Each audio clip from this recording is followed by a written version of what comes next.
नमस्कार, स्वागत है आप सबका। आप देख रहे हैं प्रिय रंजन भारती रिपोर्ट्स। मैं प्रिय रंजन भारती।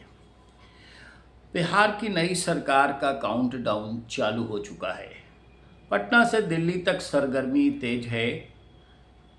एनडीए की सरकार यानी जनतांत्रिक गठबंधन की सरकार में दो बड़ी पार्टियां हैं, बीजेपी और जनता दल यूनाइटेड। दोनों में खींचतान जारी है। खींचतान किस लिए जारी है? वर्चस्व की लड़ाई। मैं बड़ा कि तू बड़ा। नीतीश कुमार अभी मुख्यमंत्री हैं और पिछले दिनों मैंने वीडियो शेयर किया था आपसे कि वो इस्तीफा देंगे या नहीं देंगे, इस पर अभी भी संशय बना हुआ है। 10 तारीख को यानी 9 अप्रैल को विधानसभा के कई राज्यों में चुनाव हो जाएंगे, केरल आदि राज्यों में। उसके बाद 10 अप्रैल को विधान परिषद की सदस्यता से इस्तीफा दे चुके मुख्यमंत्री नीतीश कुमार राज्यसभा की सदस्यता ग्रहण करने वाले हैं और इसी दिन उनकी प्रधानमंत्री से मुलाकात संभावित है। प्रधानमंत्री नरेंद्र मोदी से मुलाकात को लेकर के इनको समय आवंटित किया जाना भी बाकी है, लेकिन चर्चा तेज है कि प्रधानमंत्री से मुलाकात के बाद राज्यसभा की सदस्यता ग्रहण करेंगे और तब फिर वो मुख्यमंत्री पद से इस्तीफा दे सकते हैं। लेकिन जो इस काउंटडाउन के साथ साथ एक और जो सिलसिला चल पड़ा है वो नीतीश कुमार की पार्टी की रणनीतिक भूमिका उसके पीछे नजर आ रही है। उनके इकलौते वारिस जो निशांत कुमार हैं, जो राजनीतिक में दूर तक भी नहीं दिलचस्पी रखते थे, उनकी एंट्री कराई गई, उनका प्रशिक्षण से चालू हुआ, उनके साथ कई लोग जोड़े गए, प्रशिक्षित कर दें इनको, इनके हाव भाव, इनके बोली बर्ताव, इनके व्यवहार और इनकी समझ को विकसित करें एक राजनेता की भांति।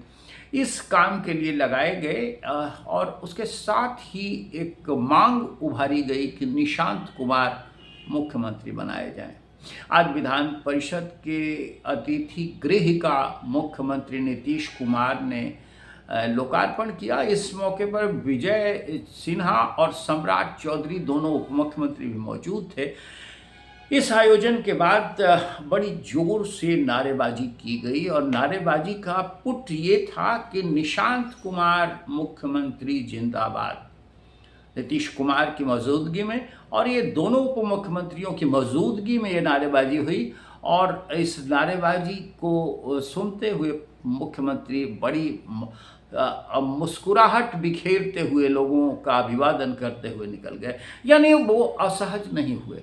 अब आप ये समझ सकते हैं कि राजनीति में खाने के दांत और दिखाने के दांत दोनों अलग अलग होते हैं।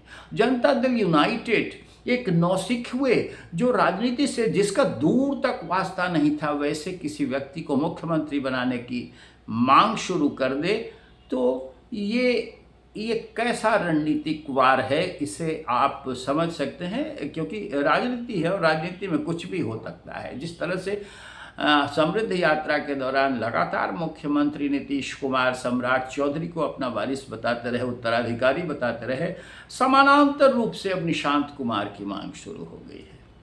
लेकिन इसमें तो बड़ी पेंच है। अभी भी मुख्यमंत्री अगर वाकई नीतीश कुमार पद छोड़ते हैं, अभी ये तय नहीं है कि छोड़ देंगे ही, तो कौन बनेगा मुख्यमंत्री? कई नाम हैं, उन नामों को लेकर के रसाकसी जिस तरह से चल रही है, मंथन जिस तरह से भारतीय जनता पार्टी आला कमान कर रहा है, उसे लेकर मैं कई बार आपसे वीडियो साझा कर चुका हूं। लेकिन कौन बनेगा ये अभी पर्दे के पीछे है, नेपथ्य में है, और बनेगा भी तो फिर एक फार्मूला होगा और वो फार्मूले के तहत बार्गेनिंग दोनों पार्टियों के बीच में चल रही है। वो बार्गेनिंग क्या है? वो बार्गेनिंग है कि जनता दल यूनाइटेड चाहता है कि पहले तो हम बार्गेन कर लें, मुख्यमंत्री का पद हमारे पास रहे, निशांत कुमार को प्रोजेक्ट किया जाए, निशांत नहीं तो और सही, और टीम नीतीश के जो भी चेहरे हैं, अशोक चौधरी, विजय चौधरी, ललन सिंह, संजय झा, ये सब के सब इस मुहिम में हैं। हालांकि ये पर्दे के पीछे कुछ और हैं, क्योंकि कहा यह जा रहा है कि इन्हीं जमात ने इन्हें दिल्ली जाने के लिए मजबूर कर दिया। लेकिन अब यही जमात निशांत कुमार की मांग भी कर रहा है। निशांत कुमार को मुख्यमंत्री बनाने की भी मांग यही जमात के लोग कर रहे हैं। लेकिन जो अब तक व्यवस्था रही है एनडीए की सरकार में, वो रही है कि अगर मुख्यमंत्री जनता दल यूनाइटेड का होता है तो 2 उप मुख्यमंत्री भारतीय जनता पार्टी के होते हैं, और अध्यक्ष पद भी भारतीय जनता पार्टी अपने पास रखते रही है। पहले के रिकॉर्ड भी हैं और अब भी आपने देखा हुआ है। तो इस हिसाब से जनता दल यूनाइटेड अगर मुख्यमंत्री पद का दावा छोड़ता है और भारतीय जनता पार्टी का मुख्यमंत्री बनता है, कौन बनेगा ये मैं नहीं कह रहा हूँ, अभी ये निश्चित नहीं है। हो सकता है सम्राट चौधरी बने, लेकिन सम्राट चौधरी पर बहुत सारी बातें हैं और बहुत सारे विरोधाभास हैं जो उनके खिलाफ जाते हैं। ये सब आपसे शेयर कर चुका हूँ। कोई ऐसा चौंकाने वाला नाम हो सकता है जिसे लेकर के आप और हम कल्पना नहीं कर सकते हैं। उसमें कोई भी हो सकता है। राजेंद्र गुप्ता हो सकते हैं, श्रेयसी सिंह हो सकती हैं, मंगल पांडे हो सकते हैं, कोई भी चेहरा हो सकता है। और ये चेहरा लेकिन इतना ज़रूर है कि वो ऐसा चेहरा हो जो प्रधानमंत्री नरेंद्र मोदी और गृह मंत्री अमित शाह का वफादार हो, यानी वो लचीला हो, वो उसको आसानी से अपने हिसाब से ढाला जा सकता है। जैसा नितिन नवीन को अध्यक्ष बना करके पार्टी के इन बड़े सूरमा नेताओं ने साध लिया, उसी तरह से बिहार की कमान अपने हाथ में रखने के लिए ये एक बड़ी बाध्यता है। लेकिन बात दूसरी है, बात ये है कि आखिर अगर मुख्यमंत्री भारतीय जनता पार्टी का हो जाता है तो उन बातों का ध्यान फिर जनता दल यूनाइटेड अपनी मांग बनवाने में करेगा कि दोनों उप मुख्यमंत्री पद उसके हो। और दोनों उप मुख्यमंत्री में एक निशांत कुमार की मांग चल रही थी, लेकिन जो खबरें आ रही है उसके अनुसार निशांत कुमार ने उप मुख्यमंत्री पद का दावा ठुकरा दिया है। वो मानने के लिए तैयार नहीं। अब ठुकराया गया है या ठुकरवा दिया गया है, ये आप पर थोड़ा सा इसकी समझ विकसित करनी होगी। लेकिन कहा यह जा रहा है कि उन्होंने ठुकरा दिया है। दूसरा उप मुख्यमंत्री कौन होगा? जनता दल यूनाइटेड के भीतर से विजय चौधरी की बात आ रही थी। कोई और भी चेहरा, विजय चौधरी अगर नहीं बनते हैं तो कोई और भी चेहरा हो सकता है। फिर अध्यक्ष पद पर पेच फंसा हुआ है।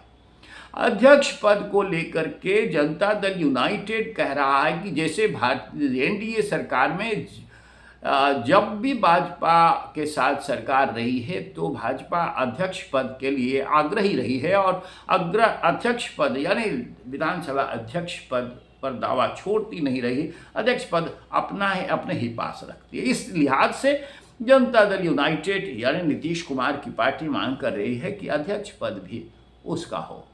अब अध्यक्ष, हालांकि इस पर अभी कोई औपचारिक घोषणा नहीं की गई है, और ये काउंटडाउन दिल्ली में और दूसरे स्तर पर कई राज्यों में जो चुनाव हैं वहाँ भी नेताओं के बीच आपसी सहमति से बातचीत जारी है कि अध्यक्ष जनता दल यूनाइटेड का होगा या भारतीय जनता पार्टी का। भारतीय जनता पार्टी अभी भी इस पर अड़ी हुई है। और तीसरा एक और पेच फंसता है। वो पेच है कि गृह मंत्री कौन बनेगा। इस बार जब 10वीं बार मुख्यमंत्री नीतीश कुमार बनाए गए तो उन्होंने भारतीय जनता पार्टी नेताओं के आग्रह पर गृह मंत्रालय यानी गृह विभाग छोड़ दिया, और ये अभी सम्राट चौधरी के हाथों में है। आपको ये बताना जरूरी है कि गृह विभाग ही एक ऐसा महकमा है जिसके जरिए प्रशासन और पुलिस को दुरुस्त रखती है सरकार, और गृह विभाग के जरिए ही सुशासन की सरकार नीतीश कुमार ने अपने साथ टैग कर लिया। यानी इस विभाग के रहने से जो फायदे मिले, जिस प्रशासनिक और पुलिसिया हनक के साथ उसने अपने काम करवाए कि कहते हैं कि ना सरकार किसी को बचाती है न किसी को फंसाती है, लेकिन कार्रवाई करती है, दुरुस्त करती है। तो इस गृह विभाग को लेकर के भी छीना झपटी चल रही है, और जो भया दोहन यानी जिसे कहते हैं बार्गेनिंग पॉइंट गृह विभाग को लेकर के है। तो ये 3 चीज़ें हैं, अब इन पर मंथन जारी है। लेकिन आप ये भी गौर करिए कि नीतीश कुमार का जो ट्रैक रिकॉर्ड है उसको भारतीय जनता पार्टी भूल ही नहीं है। भारतीय जनता पार्टी इस बात के लिए तैयार है कि नीतीश कुमार फिर से अपने आदत के मुताबिक दल बदल करना चाहेंगे, और इसके लिए जो अब तक राज्यसभा के चुनाव में दिखा आपको कि जो संख्या बल है, ये संख्या बल आपको 202 सीटें एनडीए का है, और इधर करीब करीब 36-37 सीटें होती है, संख्या होती है विधानसभा में विपक्ष की। तो जिस तरह से राज्यसभा चुनाव में विपक्ष ने 37 वोटों का जुगाड़ कर लिया, तो ये 37 वोट उस स्थिति में नीतीश कुमार जब पाला बदल सकते हैं, तो फिर उनको सत्तारोहण के लिए चाहिए। 84 उनका अपना है, और फिर जो 222 का आंकड़ा होता है उसे पूरा करने के लिए मांझी और उपेंद्र कुशवाहा को लेकर के ये फिर 37 की संख्या जो कमती है उसे लेकर पूरा कर सकते हैं। लेकिन आशंका दूसरी भी है। आशंका ये है कि ऐसी स्थिति में भारतीय जनता पार्टी चौकसी कर रही है, वो जनता दल यूनाइटेड के विधायकों को बड़ी सहजता से तोड़ ले सकती है, अपने पास मिला सकती है, और संख्या बल उनका दुर्बल करते हुए अपना आंकड़ा बढ़ा लेगी। तो ऐसी स्थिति जब यदि आने की हुई, तो उससे बचने का रास्ता जनता दल यूनाइटेड का सिर्फ एक ही है, और वो रामबाण है अध्यक्ष का पद। विधानसभा अध्यक्ष के पास ही पावर होता है, वो दल बदल को मान्यता देंगे उसकी या फिर उसे लटकाए रखेंगे, ये उनके अधीन होता है, इसलिए अध्यक्ष पद को लेकर के। लेकिन भारतीय जनता पार्टी, मैंने आपको कहा कि बड़ी सतर्कता के साथ पुराने ट्रैक रिकॉर्ड को देखते हुए ये पूरी तरह से चौकसी बरत रही है कि नीतीश कुमार इधर उधर फिर ना करें। हालांकि वो ऑफिशियली आधिकारिक रूप से ये घोषणा करते हैं कि इधर उधर अब नहीं जाएंगे, लेकिन राजनीति है, और राजनीति में कब कौन क्या करेगा ये भविष्य की रेखा खींची हुई नहीं रहती है, ये लकीर नहीं खींची गई होती है। इसलिए बीजेपी बड़ी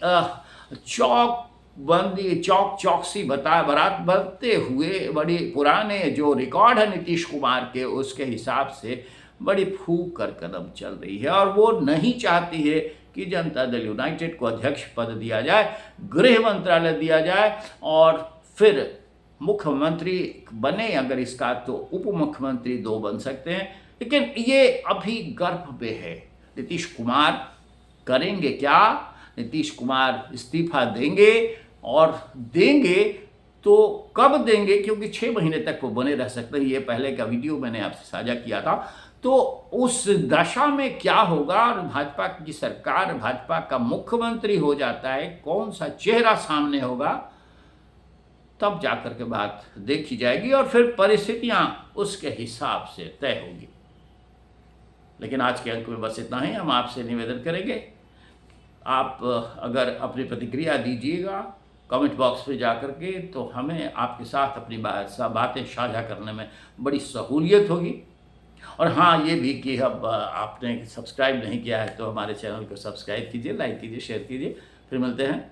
नमस्कार।